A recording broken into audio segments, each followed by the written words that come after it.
Get it, J-Lo. Get it. Hey, what's going on, everybody? Jason Galvin, Jason Logan here on Life's a Drag podcast. It's a fantastic day. As you can see in the background, we're going to Vegas, baby. Woo! Vegas! I don't even understand why I have so much energy today. Maybe it's all the news surrounding the great sport that we are participating in, the NHRA, Jason Galvin. It has been a fire sale of information. Somebody opened a fire hose and started shooting out information today. They said, here you go, you people. You want to know something? Here you go. Oh, title sponsor. Fire hose is a little better. Fire sale makes it sound like yeah, that's true. That's a good call. Like fire hose. This is not your best moment there. Sorry. Well, listen, hey, I was talking to our guest backstage while we were waiting for you. Yeah. And I told her, hey, it's all content. If it's 75% good, we'll take it. It's an average. But Jason Galvin, what's been going on since Dallas with you? Dude. Yeah, I enjoyed a nice weekend off. My boy had a birthday. Oh, that's right. Happy birthday, JJ. Life was good. Happy JJ. Happy birthday. Dude, we walked around singing that song like nonstop. The best. How was AJ's birthday party? I know that you had zero alcohol at this party and you made it through. You're here. I know, God, I was worried about that too. I was like, how are we gonna have a boozeless birthday party? But we got through. It was good, Turned 5, went to the jump park, brought some of his friends, cousins, and whatnot. Life was good. It was great. He got a bike. Actually, yes. I'll tell you what, cool story. Because we're a drag racing podcast, doesn't really talk about drag racing, right? But I should have posted a picture of it. Walked into a Walmart a couple of weeks ago looking for a bike. And I was on the phone with my uncle, Pat Galvin. For those of you who don't know, Pat Galvin, longtime crew chief, 1978 U.S. Nationals champion, crewing for Tom Dillon, which is why it's so important, right? So walked into Walmart. I was on the phone with Pat because I worked for him during the week. And my wife is looking at bikes, and I'm like spaced out, right? And mentally, I look up, and I see this bike, and I'm like, wow, that's a sexy bike. And it's got pegs on the front of it for you to do tricks, and it's black and like a neon orange. It just looks cool, right? It's got the training wheels on it, which he needs. Perfect. For a bike, But I was like, dude, but it looks cool. Like, it looks like a cool bike. And I looked at it and read it. Mongoose. I'm on the phone with Pat, and I go, Pat, they still make Mongoose BMX bikes? He goes, no, I know Schwinn bought the company. I know it's been a long time. I said, I'm standing in a Walmart right now staring at one. Like, felt like it was meant to be. If you go look at the Tom McEwen funny cars from the 70s, you will see BMX bicycles, stickers on the front of it. So on the 78 Indy car, crew chief Pat Galvin, right over the yellow part of the fairing on the front wheel, and right below it, BMX bicycles. This guy named Bill Miller's company, Billy Bones, turned into Mongoose BMX, eventually got sold. Billy Bones was like our grandpa. I lost my grandpa when I was 5. My cousins were like my siblings. Everybody at the track calls them my siblings. Never met them, obviously. They passed away before they were born. And Billy Bones was like the grandpa for the family. And to tell you that was like one of those like holy shit moments in life where like it just like felt like something was meant to be. Super, super cool moment for me. I literally like cried when we bought the bike. Bought it right there. It's badass. Everybody in my family thought it was cool. Like one of those just like meant to be things. Right. And my kid thinks it is the most bitchin' thing he's ever had in his life. That's awesome. Which warms my heart because literally every day he comes home from school. He's like, Daddy, can I ride my bike? So I think it's cool. Anyways, worked out really well. Tied into drag racing. That's awesome. Let me ask you this question, because when my kid turned 5, he's now 12. Did your wife like lose her mind and like just go completely overboard on this party, or did she keep it under wraps? Because I have a fun story. No, JJ knew the party was coming. Okay, well, my kid knew the party was coming, and my wife, there's this petting farm, like it's a little mini zoo, and I guess everybody goes to these parties out there. Well, my wife decided she needed to customize everything. We had customized Cooper water bottles. We had customized Cooper. Cooper's name was on everything. And I'm like, what the hell did you just buy? And she's like, he only turns 5 once. We did it for the other ones. I go, yeah, but that was like 10 years ago. I don't remember for all the other ones. I mean, I go, how much? Don't worry about how much money I spent. Well, then all of a sudden, he invited like his entire class. Well, his entire class came, and I'm not going to say it. Anyways, he because it's really bad what I was going to say. Anyways, when the friends, his classmates came, well, their entire families came. And we were getting like a discounted rate at this place. It was like $12 a kid to come in when it's like usually $25. So I was like, okay, we'll figure it out. We probably had 50 people at this stupid birthday party at like $12 a pop. And I'm like, what? On top of all the other crap that we just did? I go, I went back and looked how much she spent. I was like, no, never again will this kid have a birthday party like this. But now this kid's like the mayor of Orlando. His social agenda is like he's covered. I mean, he was at birthday parties this past weekend. Hey, can Cooper come and spend the night? Hey, Cooper. He's like bowled by every dude. We've created a monster over here. I can't. And then my wife just feeds into it by like, oh my God, he needs this. I'm like, no, he doesn't. Like he's at his school. They have he has a chance to go during the summer to play soccer in Spain, in Madrid. Well, that's all well and good, but it costs like $2,600 for the trip. It's 10 days, but then I got to fly over there. That's another $2,000 for a plane ticket. I'm like, yeah, he's not going. I don't care unless somebody in Spain and Real Madrid says, hey, we want to look at your kid. We might think he could be part of our, okay, then I'll spend the money. But that ain't happening yet. My wife's like, we should find the money. I'm like, no. NHRA does not pay me that kind of scratch to be like traveling to Europe. I got to curtail the spending around here. It's really bad. Hence the reason why I'm going to Vegas. JJ's JJ's like the social butterfly of Bakersfield schools. So I get it. So yeah, you've got the same problem I got, dude.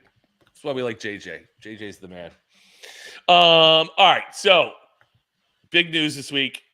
Actually, today, Jason, were you surprised to see that, or were you not surprised to see that Mission is going to be our new title sponsor for NHRA drag racing? I was a little surprised at the timing of the announcement. I guess I don't know. I guess I kind of figured that that we would hold it for this weekend or leading into SEMA, but I was not totally surprised. I have heard Mission floated around from some non-NHRA people, but people who would be in the know for a while. And it makes sense. I think it's a phenomenal fit. They obviously came in hot and heavy this year with the Too Fast, Too Tasty challenge. I'm most excited about it because we get to listen to Alan call it the Too Fast, Too Furious challenge once a weekend, every weekend next year. Dude, I was thinking about that. I'm like, I go, how the heck did they sign that? Because Alan called it that the entire season. And then my idiot ass is over there. Correct himself. So yeah, my idiot self is over at the autograph sessions. I'm like, between doing what I do, between Alan and I don't even know how they even wanted to be part of the sport anymore. Yeah, but I think it's great. Look, Mission's come on big in racing in general. The stuff that they've done with flat track racing has been really big. Obviously, their increased involvement in IndyCar with Pato Award has been huge, and I love it for multiple reasons. Not endemic, right? It's not an automotive company. I love Camping World in their association, but even Camping World, and we could talk about activation, this and that, and the public's all got an opinion. By the way, Camping World extended. They'll be with NHRA too for 2 more years on top of next year now as a major associate sponsor of the sport. So, like, obviously, Camping World has seen the value. They just didn't think that being the primary sponsor was the best fit, and I think that's fair. But part of that is like Camping World, like even if like activation, right? You have to go to a Camping World store for activation to matter. You don't go to Walmart and buy Camping World products, right? Sure. In fact, you would go to Good Sam, right? So, look, Mission is a internationally recognized brand. I would argue that 95% plus of America see the Mission logo and immediately know what it is. Tortilla chips, Mexican branded snacks, right? So there's the diversity twist to it, obviously, with it being a Latino food product. obviously Americans love tacos. It's not, come on. You ever been to Del Taco on Taco Tuesday? You guys don't have Del Taco back east, but you got to see the lines on Taco Tuesday here. Yeah, you get Taco Tuesdays there because Taco Tuesday here is insane. It's great. They've been a huge partner already. Their activation stand at the track is fun. I would imagine that's only going to grow and be bigger now. The in-store stuff, I think, is mega because, frankly, how many times do we talk about it? I get frustrated and, frankly, annoyed. And I'm a huge IndyCar fan, but I consistently try to make an argument that I think that our sport is significantly larger than IndyCar on a week-to-week scale. But IndyCar has one race. To their credit, it is absolutely my favorite sporting event on planet Earth every year. Like, I love the Indy 500. I love everything about it. Yeah, St. Petersburg. Exactly. Yeah, St. Pete. Yeah. Yeah. No, we're talking Texas. Oh, what? I from a week-to-week standpoint, you make an argument that we're at least as big as IndyCar, but I don't think we get that run because we don't have the Indy 500, and I get that. But I think Mission could be a company that could help take us to that level of being at least a little more, publicly recognized and not having to be the diehard, the person who grew up in drag racing, to at least recognize what our sport is and the benefits of it. So I love everything about it. I think it's phenomenal. Yeah. Then let me ask you this, because I've never been to the Indy 500, but you know what? I'm going to ask this question here when we're going to bring our guest on, because she knows a whole heck of a lot more. Bring her on. Let's bring her on. Yeah, she knows way more. Ladies and gentlemen, our guest right now, she's a freelance writer with a passion for motorsports and a two-time George Cunningham Writer of the Year award winner from the National Motorsports Press Association. Wow, Jason, that sounds almost as impressive as your Emmy Awards, dude. I think it's more impressive. It's more impressive. It might be. Currently, she's the lead writer of NASCAR for Writer.com. Or let me back up. Currently, the lead NASCAR writer for Racer.com and the host of the Racing Writers podcast. Ladies and gentlemen, give it up for the one, the only Kelly Crandall. Oh my gosh! See how we could screw things up, Kelly? I love it. I love it. I was still laughing from you pointing out that Reinhart calls it the Fast and the Furious challenge, because that is absolutely hilarious. It made me laugh every time he did it. It's funny. Fast and the Furious movies, but I don't think that's what he was talking about. Right. No, I don't think so. And he says it so quickly. Like, it took me a second to figure out, hey, we're over here for the Mission Too Fast, Too Tasty autograph session. And but it was like, it was plastered everywhere. Too Fast, Too Tasty. So that's how I get my cues. But in that booth, I mean, you're just looking down track, and I get how he does it and why he does it. But yeah, it's pretty funny. It took me a little bit to get the saying myself when it was first introduced this year. I kept getting it wrong every time I was talking to somebody about it, but eventually it stuck. I don't know if I ever called it the Fast and the Furious challenge, though. I think I struggled on the it was the beginning of it. I would too fast, too tasted, too what, and that was what got me. But eventually, it became second nature. So and especially if you're not getting inundated with emails and how to say things, and hey, this is who's going to be in it this week, and you kind of I get it. Look at our friend Allie Bland's there, pointing out the obvious. Of course, Kelly Crandall, star of the show. Why do you think we asked her to be on? Right. So, Kelly, big day in drag racing, but you like a lot of motorsports. And before Jason was talking about the Indy 500, have you been to the Indy 500? I have not been to it. I've watched it, of course, for many, many years, and I've heard so much about what the experience is like to do it in person. And I keep having people try to recruit me to do it in person. But I think as long as I'm covering NASCAR, I'm not sure that the boss is going to let me do that. There's that stupid race in Charlotte on Sunday night. Yeah, that 600-mile. You know what you should do? An hour-long race. Listen, I've already got this handled for you. Okay. You call your boss after the show. Be like, look, I'm going to pitch my first story idea for the 2024 season. Okay, and it's going to be a retrospective following Kyle Larson's day pulling the double. And then you can just ride on Kyle's jet back to Charlotte and you'll get to go to the 500. See, it's great. Yeah. It's perfect. Jason, do you honestly think that you're the first person who has thought about that? Absolutely. 100%. Hendrick Motorsports is about 30-something deep at this point. Galvin, hey, you're the first person to bring it up on this show. So exactly. It's all that matters. Yeah. So Kelly, you're inundated and your first love is NASCAR. or at least that's where that pays the bills, right? Let's just call it what it is. Right. But to Jason's point, the Indy 500 and NHRA, I agree with Jason that I think we're on the same level with IndyCar and NHRA fan wise and engagement.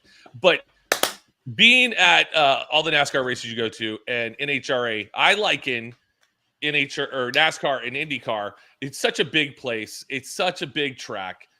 It's a better thing on TV than like our sport. Like everybody says, you got to come to our sport. You got to come to NHRA. You will never get the full feel of NHRA until you show up at a track and hear, 22,000 horsepower leave the line and get blasted with nitro in your face while you're walking through the pits.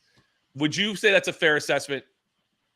Oh, absolutely. And I have said that the last couple of years when people have asked me to compare NASCAR and NHRA once I started doing more drag racing, is they wanted to know what the draw is. They want to know what the difference is from a fan perspective, from a media perspective. And NASCAR is very much probably better suited for television. It's great to go experience a race. I'm never going to tell people not to experience a race because I'm 33 years old. I grew up loving the sport. I still love to walk into a racetrack and experience NASCAR races. But the difference is you can watch a NASCAR race on TV and fully understand what's going on and probably have a better perspective of what's going on based off of the information you're getting from the broadcast. Whereas with drag racing, you truly cannot appreciate what is going into those 3 seconds unless you are there taking it all in. Drag racing is much more, I would say, a sensory experience than probably any other motorsport. So again, to truly understand what's going into those 3 seconds, you have to feel it, you have to smell it, you have to hear it. And then you have to go back into the pits, of course, and then see how a team even gets to those 3 seconds. So yeah, I would definitely say NASCAR is something that, again, go to the racetrack, enjoy it. NASCAR, I would say, though, the difference with NASCAR and NHRA is that another difference is NASCAR, when it comes to their activation and the sponsor activations and fan experience, there's a little bit more than what NHRA has to offer. So NASCAR gets the nod in that category. Well, yeah, I get that because you've got multi $1 million. Not that NASCAR or NHRA doesn't have that, but they're also playing to 300,000 people in Daytona on a given weekend. So they're going to dump a ton of money and they're going to, have a huge footprint. But there also is a huge footprint out there, for all of that stuff. And you're dealing with the racetracks. If you look at just what NASCAR racetracks have done in recent years of redoing, whether it's the infield or redoing the outside of racetracks to just fit in more, like what more activity can they give a race fan? Because the thing I think in NASCAR that the sport, the teams, the sponsors, the racetracks we're all discovering is what's been a topic of conversation is that fans want more than just the cars on the racetrack in NASCAR right now. So it's really turned into what can we do to get them to the racetrack and what can we give them at the racetrack before they go sit in the grandstands and watch that car. But J-Lo, as you said, NASCAR racetracks also have a bigger footprint, right? There's a bigger footprint to do all of that, whether it's kid zones and fan zones and merchandise haulers and simulators and whatever it may be. Whereas at drag racing, there's merch haulers. Look, I go walk merch haulers all the time. I love doing that. Nitro Mall is awesome. The teams have their stuff. There's different activities, but yeah, it's definitely different compared to what NASCAR. So, I mean, we can keep going down this rabbit hole of kind of breaking down the. I also think though, so as somebody who grew up going to a lot of NASCAR races out here, we had motorhome spots at California Speedway, rest in peace. And I went to the kart races and the IndyCar races there too. But I think the style of event is different, right? Especially now compared to like 15 or 20 years ago. 20 years ago, you went to a NASCAR. I remember going to California Speedway, 2000, 2001, 2002. And at 8 a.m. Friday morning, race cars were on the track. And there wasn't more than 30 minutes at any point throughout the day. And that was usually the 30 minutes that the law required them to be silent so that the health workers and safety workers could have lunch and go to the bathroom, right?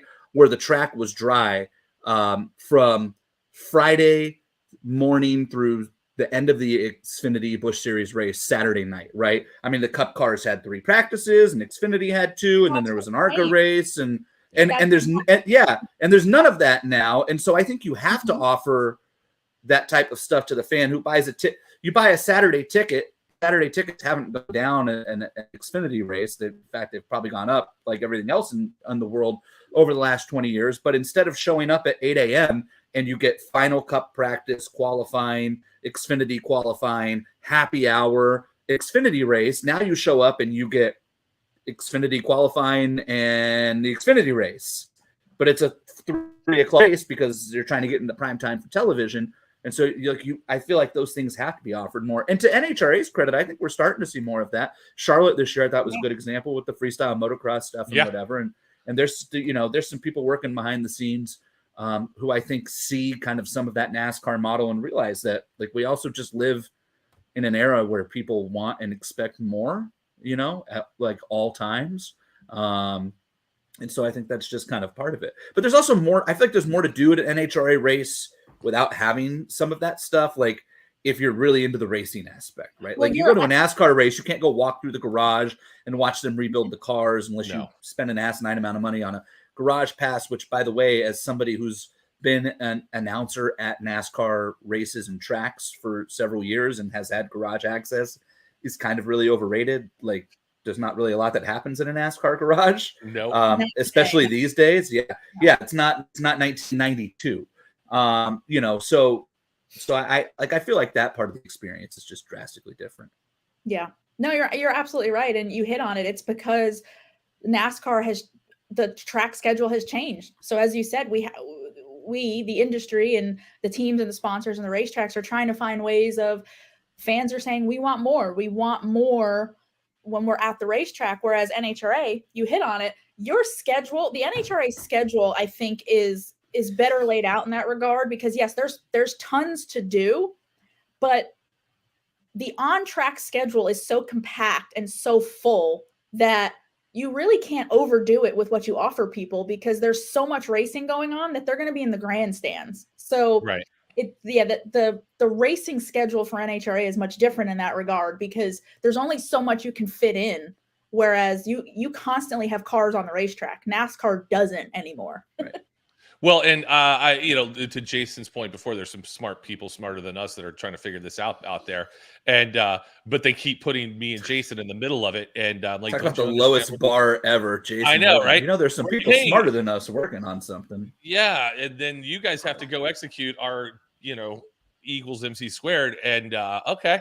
Like we have the Nitro Alley stage where we're, Jason's done stuff up there. He's had segments. I asked 10 questions with Jason just to give people a little more area and time to talk to or hear from drivers, which I think, and going back to NASCAR, like I live in Orlando, so I go to Daytona, and what they've done in that infield and where you can walk on top of the garages and that whole thing.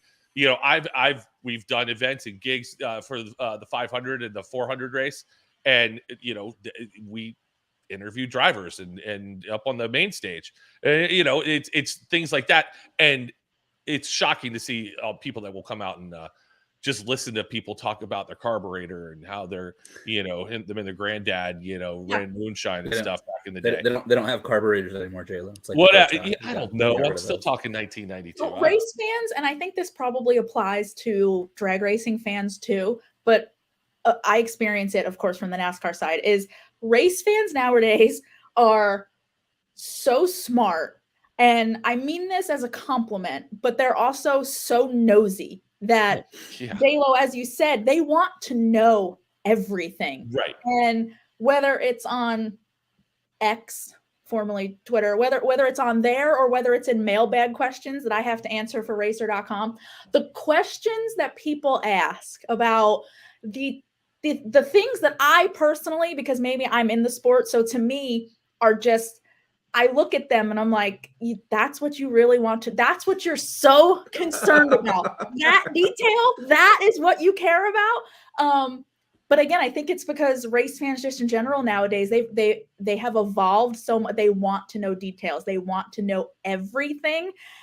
I don't, maybe that's a good thing, maybe it's a bad thing. But J-Lo, as you said, when you have these events, right, and you put people in front of them, whether it's drivers or crew chiefs, they're gonna stand there and they're gonna listen, and they're probably gonna have 100 questions. Of course, listen, we have Fan Fest on Thursday night in Vegas, which is it's one of the best Fan Fest, as Joe Costello says, in any sport that we have. We're gonna have pretty much all the drivers, all our pro categories out there. I'm going to be playing music and asking questions. Fremont Street. You left that Fremont Street. Yeah, we're Fremont Street from 5 to 7. We are the freak show on Fremont Street this week. Yeah, we take over that stage down towards the end. I just love how I was in Vegas last weekend, and now NHRA goes this weekend. Yeah, and the three of us start a petition to get NASCAR and NHRA to play together, so we can have a combined weekend. So I get to do both. Right. Well, listen, we did it with Taylor Swift. I don't understand why we can't do it with. Taylor Swift literally copied our schedule and followed us around all summer. The West Coast swing. So, anyways, back to my point. You will at this Fan Fest. People will have carts. The autograph seekers will be there, but then there'll be the people that'll just stop and John Force, I love you so much, and they got to touch, feel, and then they got to ask him a question. Whenever I'm out there, and I say this all the time. I tell people all the time, I say, listen, these are celebrities. Do not make eye contact with them. Don't touch them. Don't talk about how you and your grandpappy built a sand rail and how you raced it back in 1972 and you were there and you saw us do it. Don't talk about that stuff.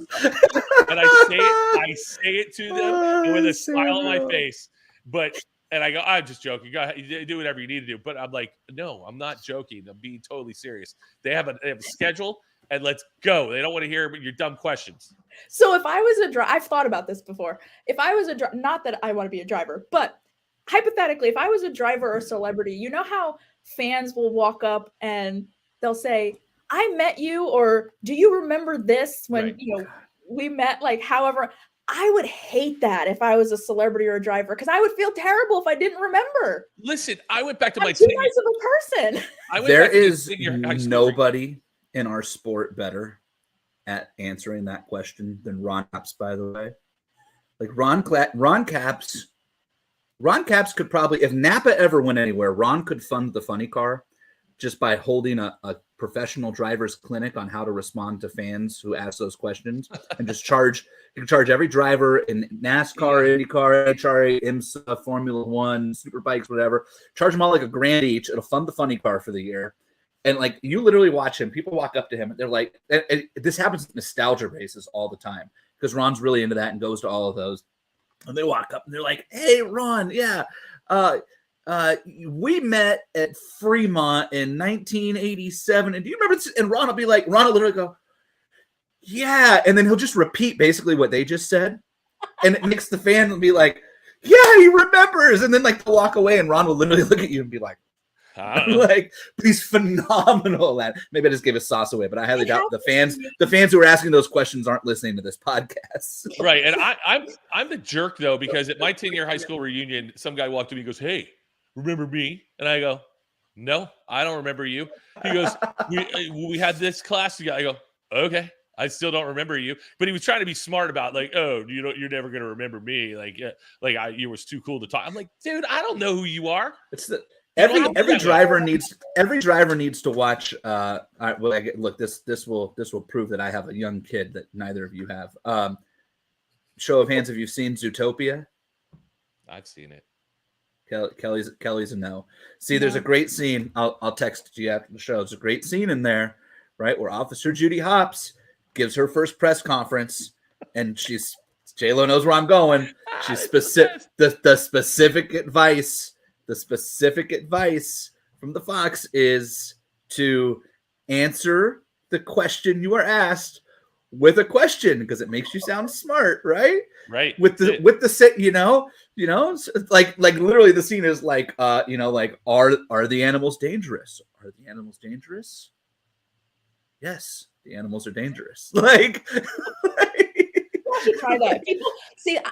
As I said, I have a terrible memory, and I'm not a driver or anything, but I'm more well known now than I used to be on social media. So when I go to tweet ups at NASCAR races, which is a chance for fans to hang out with some of us writers and just ask questions about the race. So I go to these and people will come up to me and tell me like what their social media handle is and asking if like, remember me or I tweeted you this. And I feel terrible because I don't remember. I really don't. I don't even remember things my family or my fiance say to me.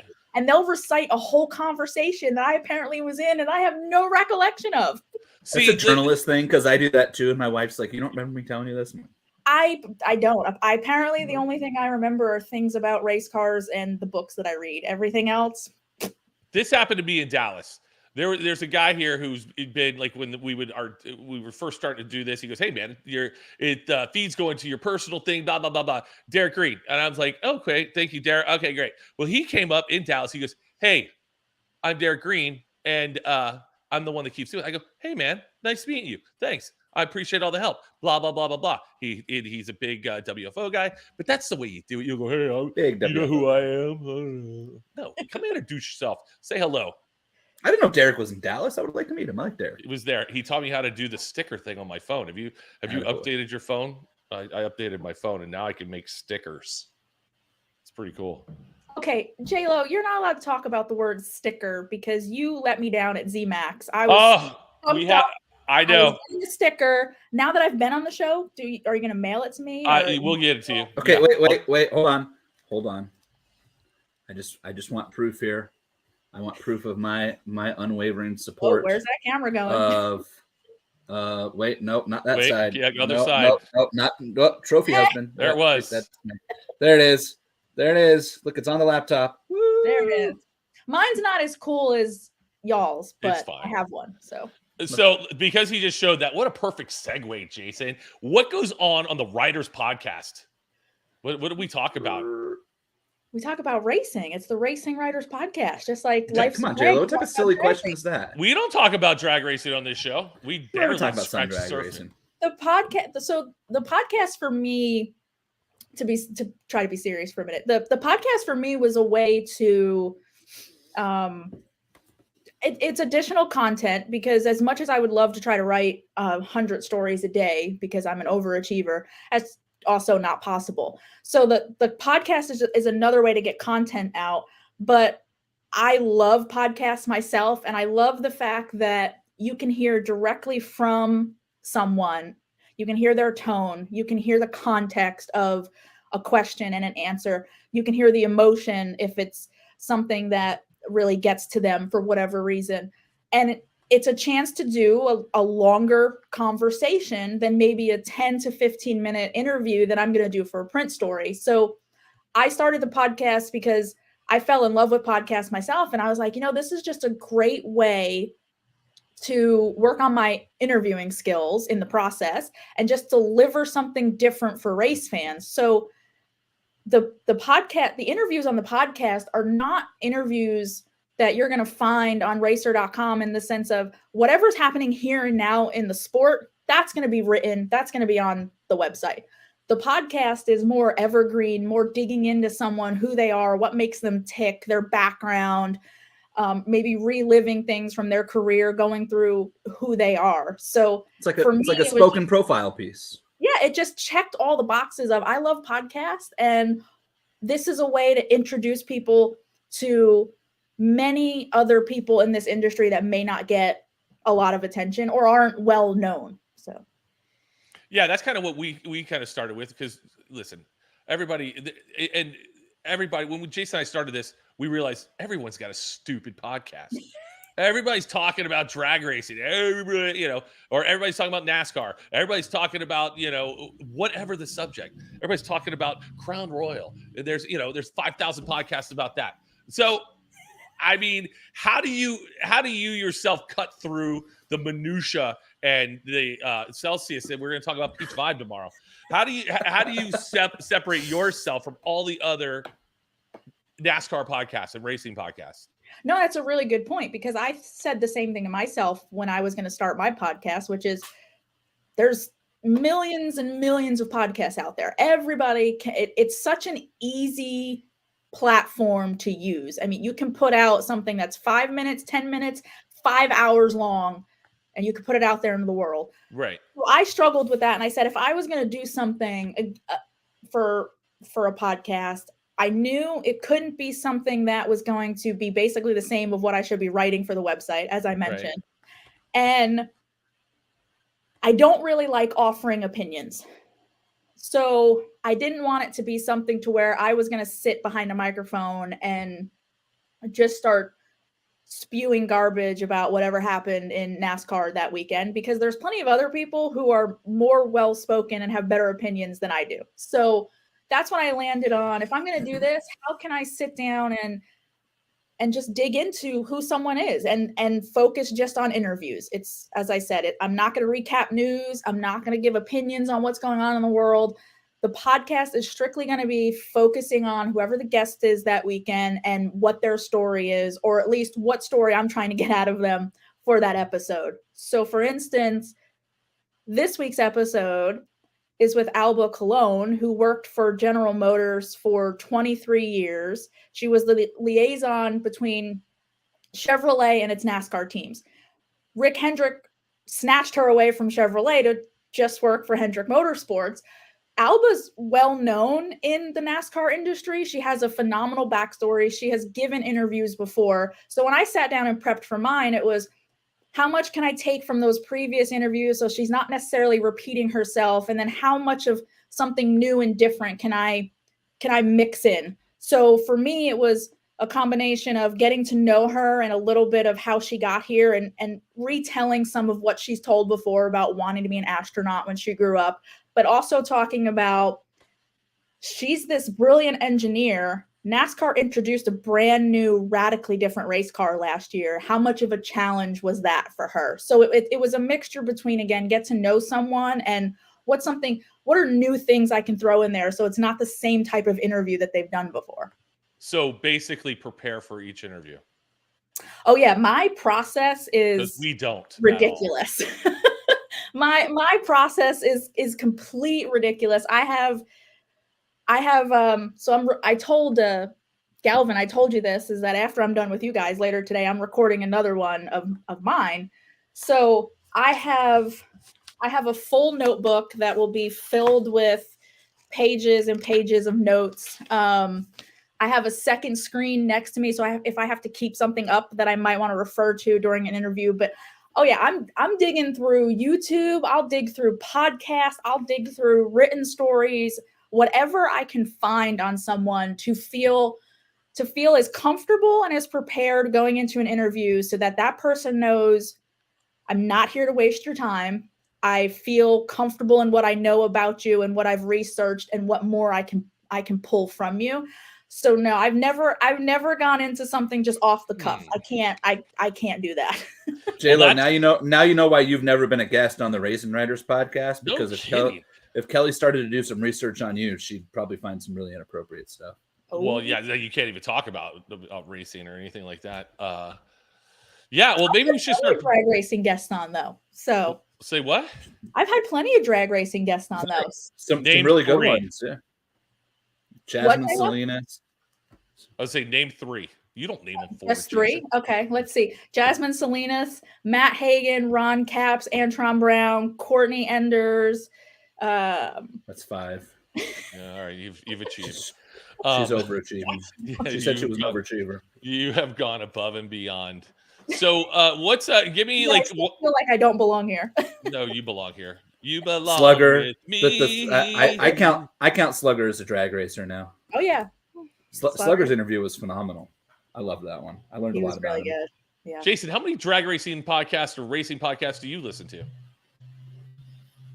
On the regular, the only ones that I consistently listen to are Kelly's, Joe's, WFO, and Brian Lones's NHRA Insider. Brian's been a guest. Yeah, see, there you go. I usually, in fairness to Lones, I usually only listen to his race preview ones, or if there's something like really compelling post-race. If he has somebody on that I think is really compelling. Like I listened to the Rob Flynn one after the 300 deal. But I listened to all of those because I thought that was such a fascinating moment. So. I listen to Shake and Bake, and then I'll listen to WFO. But Shake and Bake, it's too long, and I can't sit there through all that. I can't watch them get drunk, and I'm not drinking. I can't be part of it. But like why aren't you drinking? That's your fault. I don't know. It's all on me. I know. But like I DJ, events, and I play music all the time at events. So I don't listen to music at all. Like I'll listen to it, but it's like it is not. I will listen to talk radio. I will listen to podcasts, but it's like I don't really get into. I don't want to hear any more about drag racing after I've left the track. You know what I mean? I'm like, okay, cool. I'm going to listen about something else that kind of. I don't really know. Fires me up. I do that with bit. TV shows. I do that with racing TV shows because NASCAR. There's a couple, right? NASCAR studio shows, right. And they do a great job. It's nothing against them, but it's like you said. If I'm sitting here at night or whatever it may be, I'm not turning on Race Hub or NASCAR America, or I don't want to sit and listen to other people talk about. I'm going to tell Caitlin Vincey you don't watch her every night. She's going to be heartbroken. Another name drop for Jason Galvin. Well, that's the whole thing. I know all day, but that's the whole thing. It's like you've lived it. I can't relive it again. You know what I'm saying? Yeah. That's probably a little bit of it, right? Is I feel like I should already know what they're talking about, and I don't want to be influenced by whatever their opinion is or their spin on something. So now, if they have a really interesting guest or there's something newsy going on that. Sure. I might tune in and be like, okay, how are they addressing it, or how is that guest addressing it? But in general, I don't want to consume other people's I feel like I should know it. I feel like I lived it. I feel like I talked about it. I wrote about it. I don't need to hear anymore. Now, what I'll do, and I don't know if you do this, when people start posting on social media, I will read the comments. I want to see how dumb the comments get, and you have no idea what you're talking about. And it's really good because I will not. Someone on this podcast will respond to people. It won't be me because I don't speak with higher authority on it. But that guy right there, that guy, he will respond sometimes. So this is where I get in trouble. I have a problem with letting people. Not a problem, but. I feel like I'm on a mission to educate. Like I'm on a. Do you feel the need to correct people who are just blatantly, stupidly wrong? Because I have that problem. You have that major problem. If you're in the ballpark, I'm good with it. Like if you're in the ballpark, I might let it go. But if you were just so far out to left field that it's I can't. I'm serious. I struggle with trouble. This is me too. No, the amount of people. The amount of colleagues that I have had come up to me at the racetrack and they're like, "Girl, you got to stop. You got to stop. You can't be fighting with people all the time." And I'm like, "But people are stupid, and I can't handle it. Like I can't. Like I don't understand. 100%. Explain this to me. I don't understand." Like maybe it's because I don't think these people are real. Like I'm not convinced that there's stupid enough people that believe like facts are just not a thing. Like what they saw on the racetrack didn't actually happen, and they will argue with me that that's not what happened. And I can't just let it go. Like I have to be like, no, I know what happened, and I need you to know what happened. So I need to educate you, and then it turns into a piss contest, and then the insults start, and then I just want to fight everybody, and this is what gets me in trouble. And but that's what I love. That's the stuff I love, man. Listen, our friend Courtney Andrews goes in hard on people. Oh, hardcore. Well, I also see that was another thing that got me in trouble is because I took it upon myself for some reason. Like Courtney needed me to fight her battles, but I saw the one dude on Facebook that was always giving her shit, and I was like, okay, I can't just be silent, like, because now you're going after somebody that I know and that I like. So I got blocked very quickly because you're not the only one. You're not the only one. Said a few unflattering things. It's like you can't fight with those people, and it's I just live to read crazy comments. Like there's Like I got drugged through the freaking streets one day on the NHRA fans thing. They're like, that DJ sucks. Why is he out there? That guy's the worst. I'm like, oh, this is great. I get dragged. Yeah, but that was factual at least. Yeah, right. I get you there. But but I didn't say anything. And all of a sudden I made a comment. I said, hey, well, thanks for coming and spending your money. I go, because I ain't going nowhere. And they were like, oh. But then I had one guy in an Orlando DJ forum explain, he goes, I have a client that, and it was like, it went through this whole scenario. I gave him a price and he didn't want to spend that amount of money and da-da-da-da. And I go, hey, man, that's not a client. That's a customer. And if you don't know the difference, then you should probably be, because I have this major problem where people go, oh, I have a client. No, you don't. You have somebody who just came to your website and says, hey, can you DJ my kid's birthday party for for $5? Yeah. No, that's a customer. That's like a client has you on a retainer. Right. Has like, that hey, you do multiple events for. Here's $1,200 a month. I need you for 3 hours each month. Yeah, like if I go to Home Depot and if I have the Home Depot credit card and I'm a pro at Home Depot, I'm a client of Home Depot's. I'm just like, man, that bothers me. That fires me up, Kelly Crandall. I will fight you all day long on the internet. It's because Crandall's a Steelers fan. That's why she's so worked up. It's because I'm from New Jersey and I'm just ratchet sometimes and I can't control myself. How does a New Jersey girl end up a Steelers fan covering NASCAR in the South? I know. Can I answer for her, please? Can I answer for her? No, because you don't know. And here's the thing, I'm going to blow your mind even more. You think it's just the Steelers. If I was to lay out all of the teams that I root for, because this is actually a topic of conversation when people get to know me, and my fiance thinks it's hilarious to throw me under the bus when we're talking to our friends or whoever, and he'll be like, ask her who she roots for. So okay, so real quick, let me ask you, is this the route you're going to go? Because I had a friend in high school, he's like one of my best friends, who literally,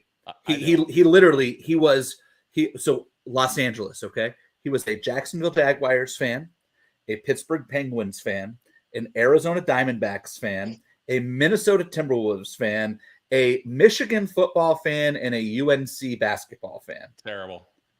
Are you going to be all over the place like that? Hold on.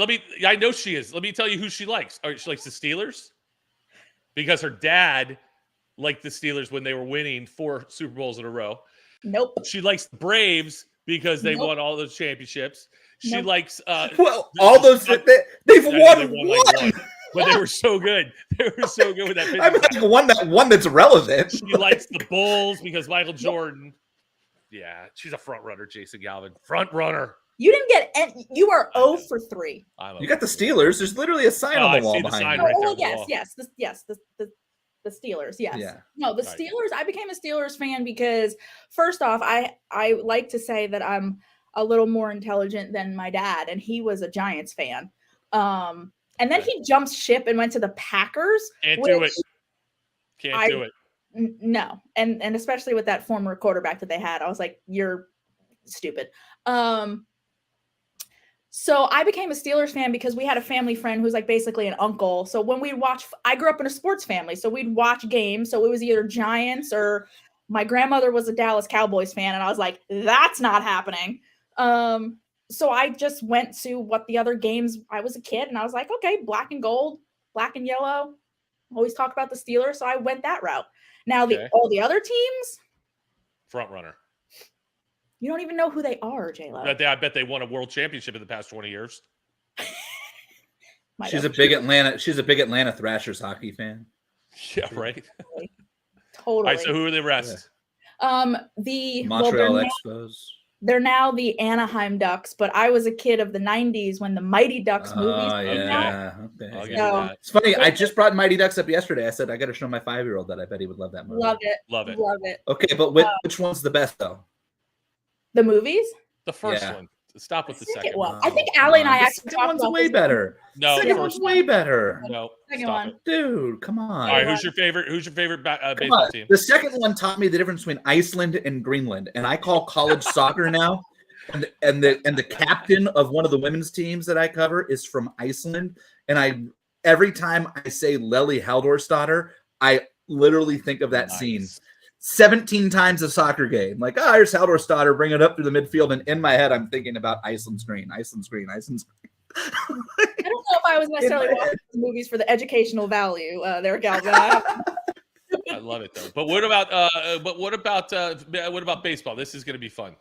So when I was young, I was originally a Yankees fan because my grandmother grew up a stone's throw from Yankee Stadium. And she lived right next door to us. So all we heard about were the Yankees and Babe Ruth and Roger Maris and Mickey Mantle and Yankees. I eventually, when I was old enough, wanted my own team. So I became a Devil Rays fan. There you go. They, of course, there you go.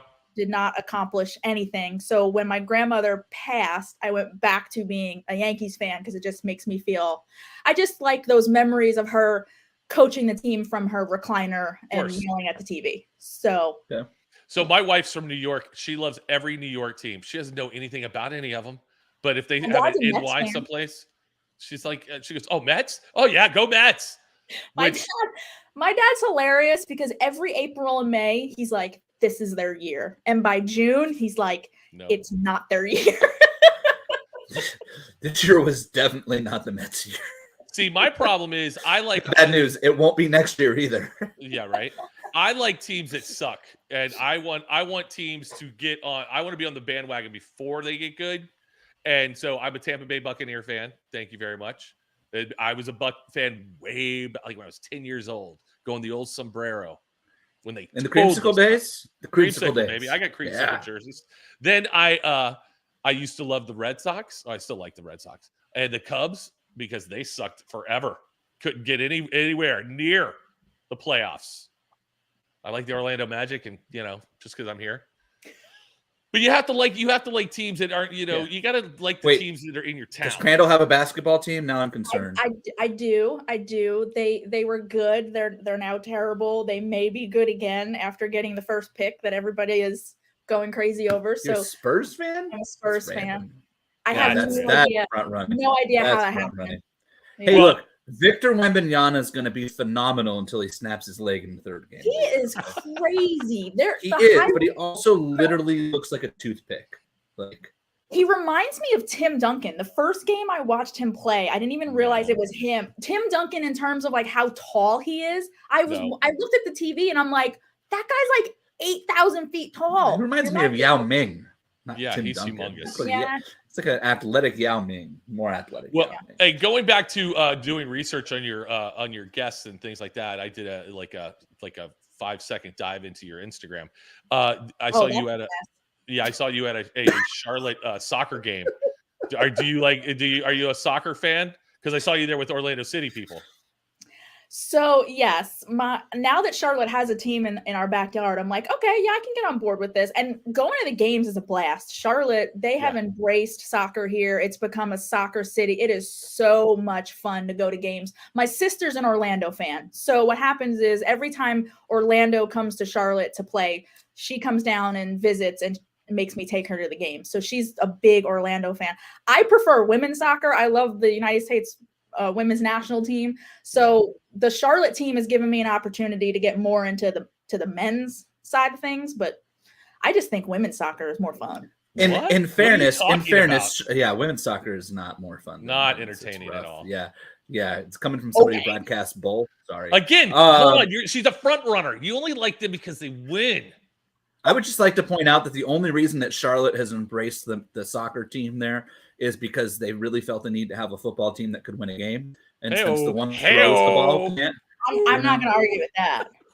My fiance is a Panthers fan. I hear about it all the time. They are all the time.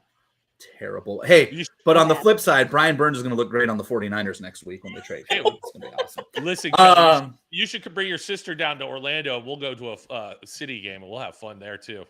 She's been there. She travels. She's been down there to go to get. She loves it. I don't know how she became an Orlando fan, but how much alcohol can you consume before 9 a.m., Kelly? Because if the answer is not 3 liters, then going to a sporting event, J-Lo is probably not on your docket. Okay.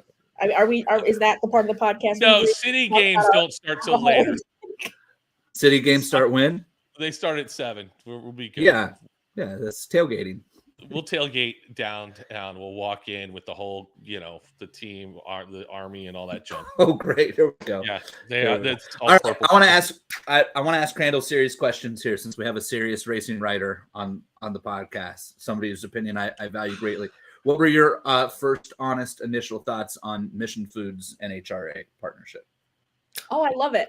The thing I've been really impressed with Mission, the way that they've come into NHRA, because you want a partner and you want sponsors who are going to come in and do stuff, right? They're going to embrace the sport and they want to offer things to the fan. They want to get fans involved and they want to get the drivers and the teams involved. And to me, that's a win-win. When you have people who come in, they love the sport, they want to invest back into the sport and not just put their name on something. How can you not love that? And Mission Foods, you guys were talking about it earlier. It's just an awesome. Who doesn't love tacos and Mexican food? I live off of that. I mean, I've been using Mission burrito. I've been making Mission burritos, quesadillas all week. It's perfect. Awesome. I love it. I love it for NHRA. I love that. Again, NHRA now has another partner that's just gonna do things. That's gonna put the sport out there. That's investing back in the sport. I'm sure the advertising with Mission and their products, what they could do to get drag racing in front of people is going to be amazing. It reminds me a lot of Ally, because Ally does that in NASCAR. They came in and they didn't want to just put their name on the race car. They now sponsor an entitlement sponsor of a race. They fully embrace the racetrack where they're sponsoring. They do different programs within the sport. They do different programs with their driver and they put their driver out there. So I am all for any partner that comes into any sport and doesn't just want to have their logo plastered on something. If you're going to be engaging and you're going to activate and do things, bring it. I actually think I may be going on a limb, and some people may say I might be biased here, but I actually think that of the three major motorsports in the U.S. right now, I think having Mission gives NHRA the single best partner as far as like entitlement sponsors. Like NASCAR got away from singular sponsors after the Nextel deal, Sprint deal fell apart, but they went to having the four, primaries and all the logos. But like it's okay, so it's Coke. Like I get Coke's, I get that part, and they have the whole Coke Racing family of drivers, whatever. But like it's Geico and it's Xfinity, and like those ones, I don't really feel like there's a lot there as far as like what you can offer to fans, to engagement. I've been to NASCAR races. I don't feel like I see much activation, nor would I really know how, like Xfinity, for example, like that's a very market specific deal. Like if they don't have cable service in your area, they can't really activate in your area, right? Right. And NTT, for as great as they've been financially for IndyCar and sponsoring a car, and I know they've done a lot of technical stuff on the back end, I still don't think that, you could walk into a store with 100 people and 99 of them, and that might be generous, would have no clue what the hell NTT does. I mean, I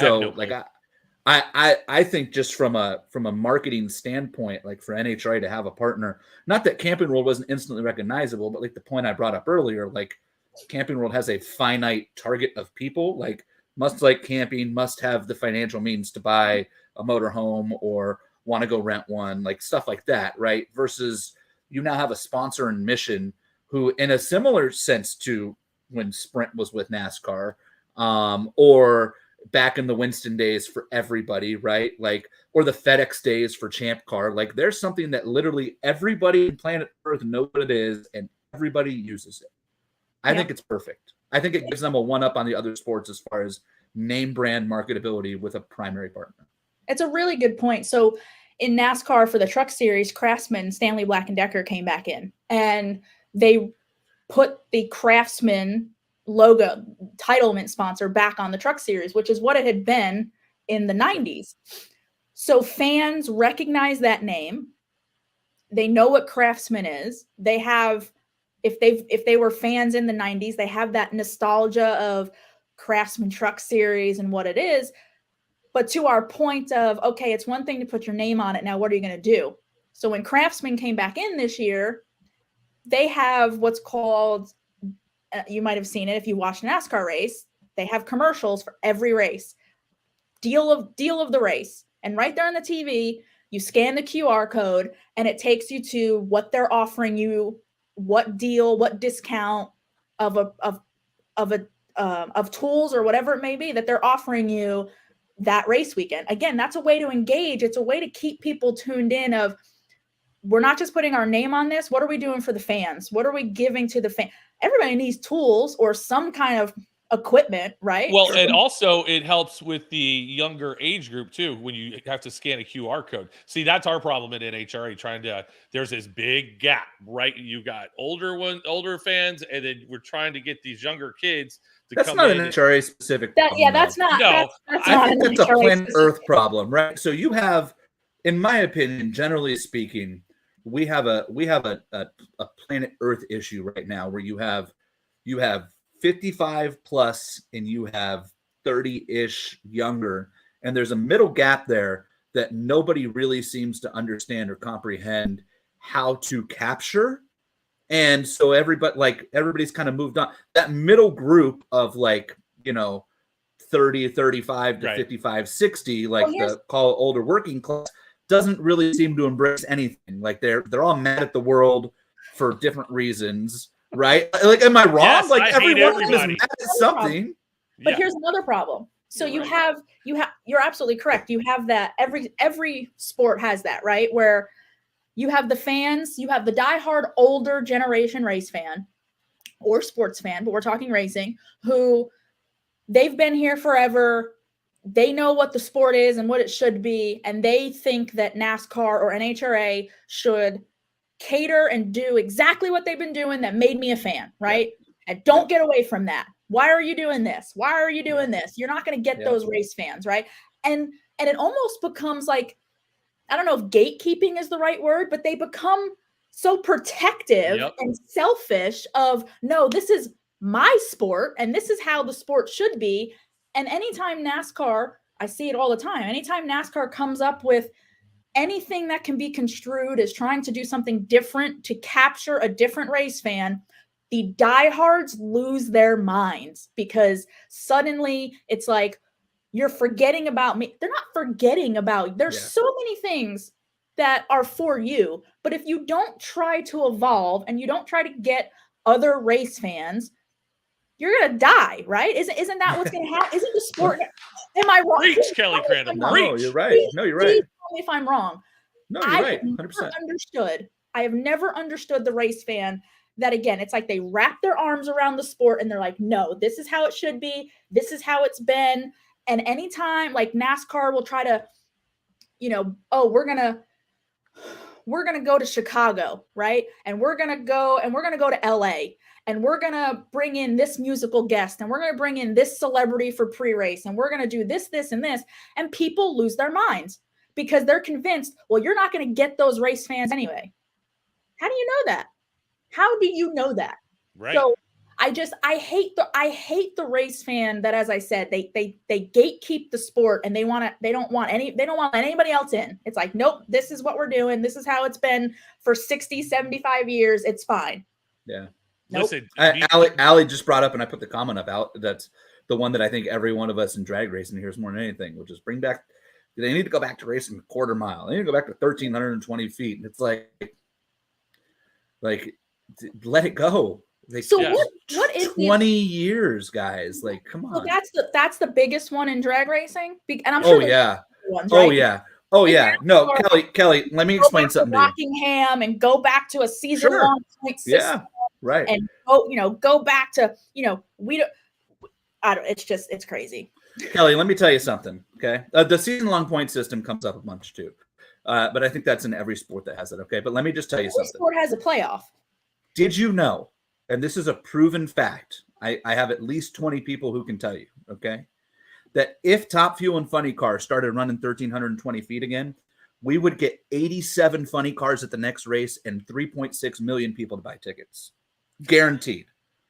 Guaranteed. You could charge $500,000 a ticket and people would be lining up out front, taking out second mortgages on their house because we're back to 13. The 320 feet are going to revolutionize the sport. People will skip the Super Bowl to watch Top Fuel qualifying if we run the quarter mile.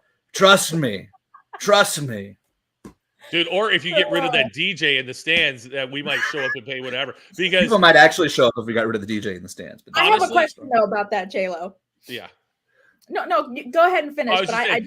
Because that every major, like tonight, I've got a DJ drummer act for opening night at the Orlando Magic, And stick and ball events get that the music is part of the whole process, right?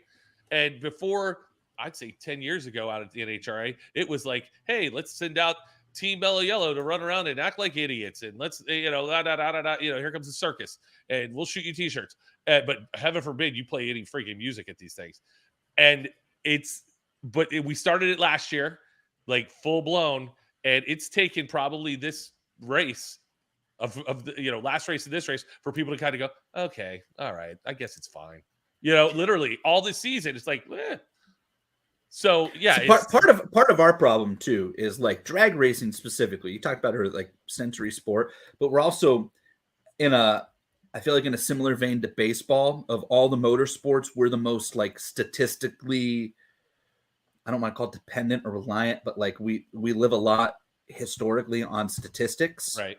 Like baseball is that way as well, right? Like I don't think many people really freak out over like basketball players averaging 30 points a game, but like people would freak out if somebody hit 400 in baseball, right? And like we live in this like statistics driven sport and drag racing, and like I can't tell you how many people like they think the fix is to go back to the quarter. First off, we don't need a fix, okay? Mission Foods just signed, Camping World just extended.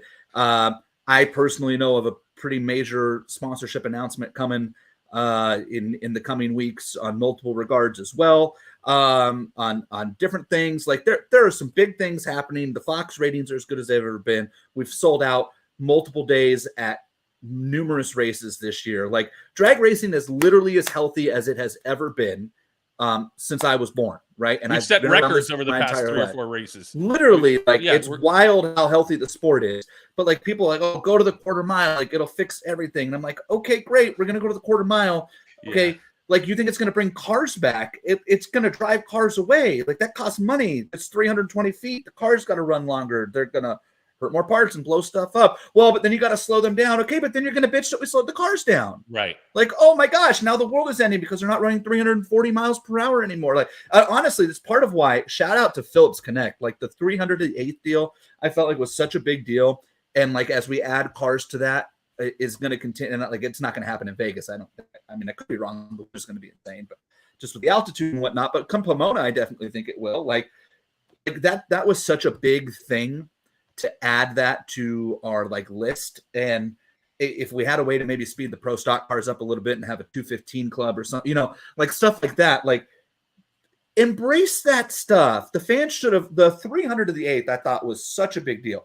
And like a top fuel car is going to run 340 at some point, and that should be a big deal too. But like, fans want to go backwards while also going forwards, and like it doesn't work. Like same in the NASCAR world, right? Like the NASCAR fans all want to go back to like the 80s and whatnot. And it's like, okay, great. Like, make the cars harder to drive and do this and that. I'm like, okay, great. Also, we could kill a driver every other week. Like nobody liked those days. The thing that bugs me the most is it happens on social media and it happens on Sirius XM, whether I'm listening or I'm co-hosting, but the fans who will call in and will reference, well, that's not what happened, or that's not how Dale did it.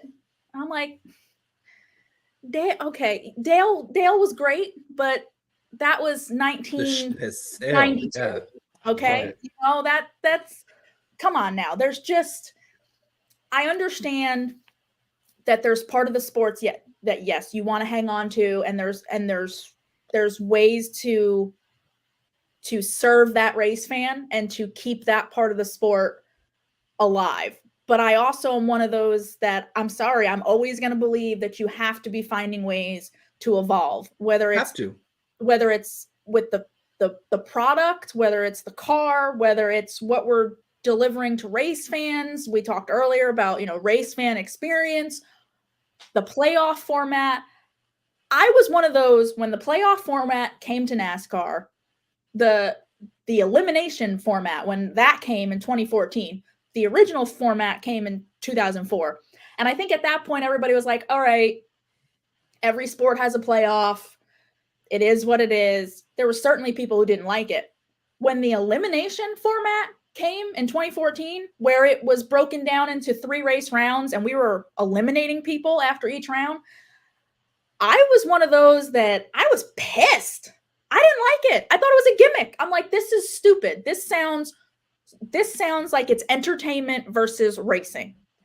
But then I've watched over the last couple of years of how it's played out, and you look at other sports and the playoffs in other sports, and I love it. It keeps people entertained because we're going to Martinsville this weekend, and Joe Gibbs Racing has 2 drivers who everyone thought all year were just pencil them into Phoenix, pencil them into the finale. They're going to be 2 of the final 4.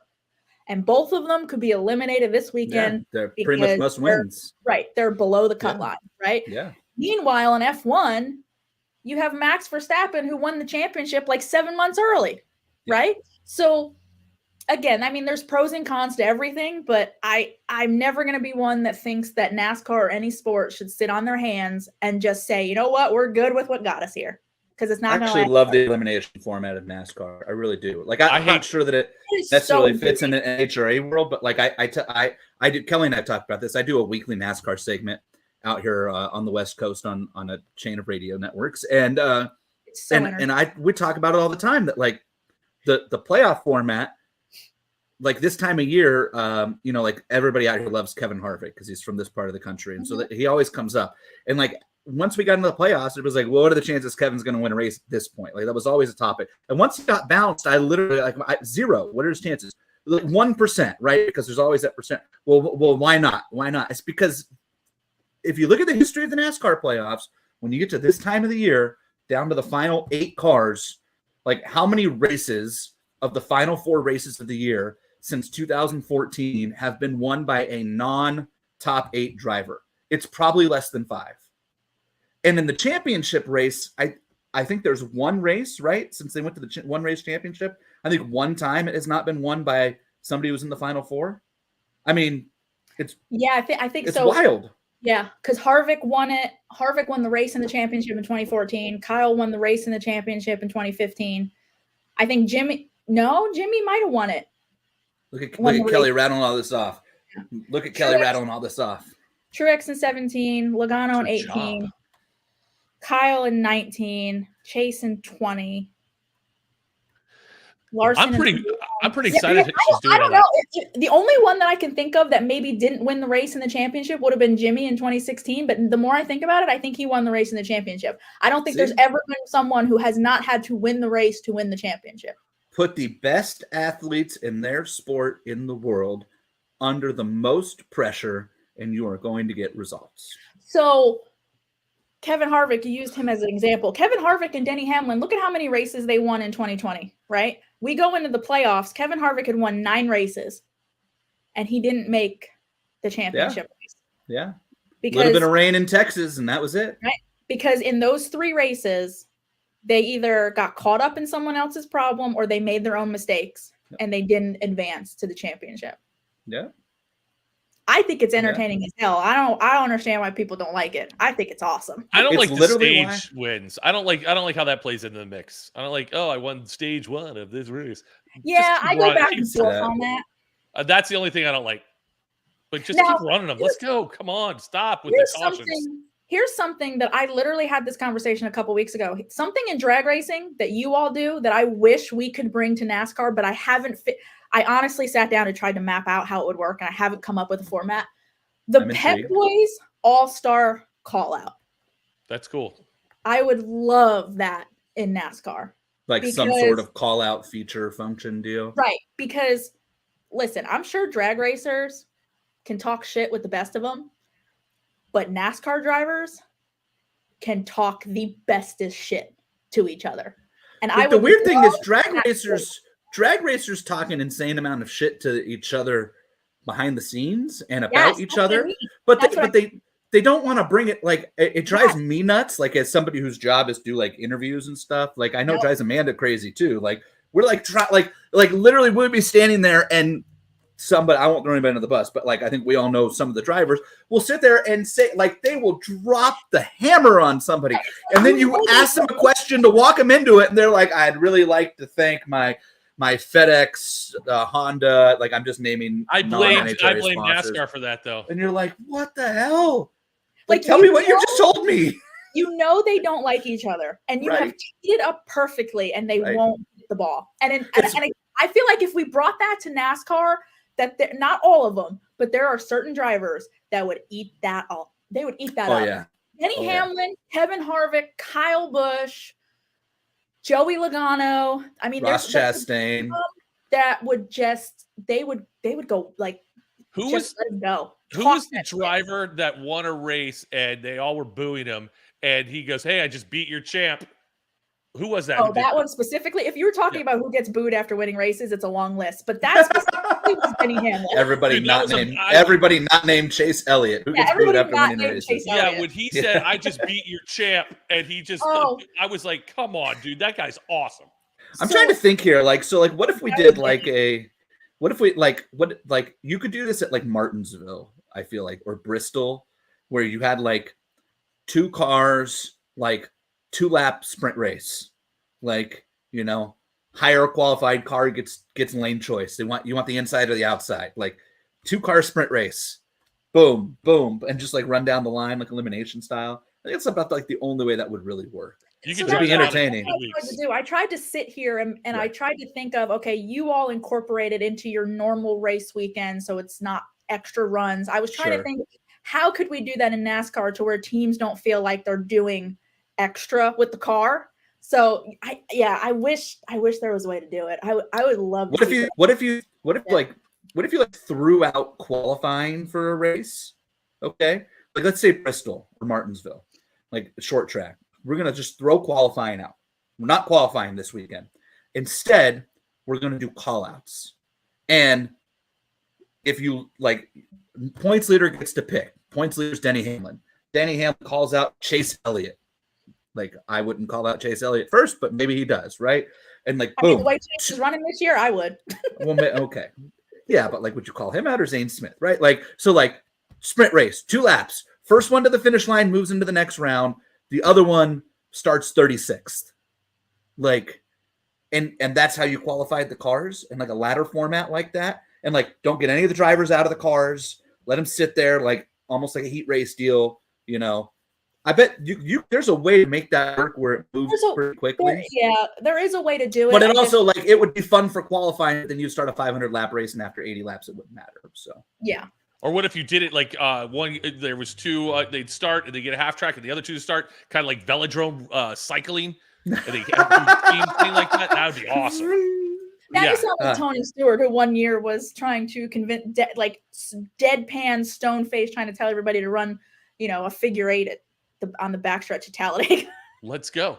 Listen, we're going to end this thing here, but I want to ask you this question. How big is, we already see it, whatever. How big of a deal is it that Tony Stewart's over here owning cars, racing cars in NASCAR or in NHRA?